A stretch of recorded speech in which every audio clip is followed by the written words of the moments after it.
ఈ క్రిస్మస్ సీజన్లో మరొక ప్రాముఖ్యమైన వాక్య విరుద్ధమైనటువంటి చర్య యేసుక్రీస్తు పశువుల పాకలో పుట్టాడు అని చెప్పడం. దీనిపైన కొన్ని వందల సాంగ్స్ ఎస్పెషల్లీ తెలుగులో మాత్రమే రాయబడ్డాయి. యేసుక్రీస్తు మీద ఒక లేనిపోని సింపతిని ఒకటి క్రియేట్ చేసి ఆయన మనందరి కోసం పశువుల పాకలో పుట్టాడు, పశువుల శాలలో పుట్టాడు అని అనేక రకాలైనటువంటి పాటలు పాడడం అనేటువంటిది మనం చూస్తూ ఉన్నాం. ఇది పూర్తిగా వాక్య వ్యతిరేకమైనది.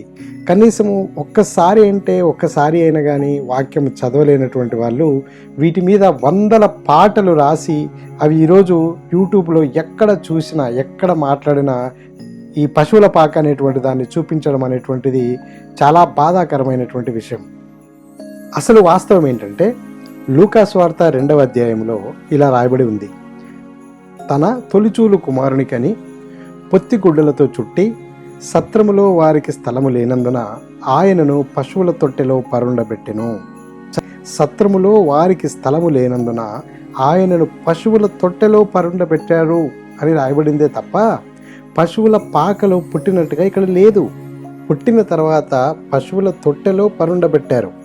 ఇంగ్లీష్లో and he laid him in a manger because there was no room for them in the inn. సత్రములో స్థలము లేనందున.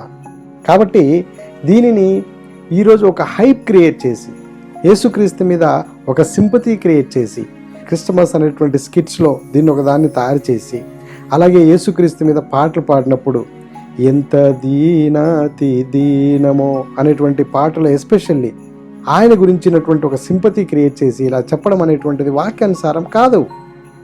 ఆయన మన కోసం ఈ భూమి మీదకి తగ్గించుకొని వచ్చాడు.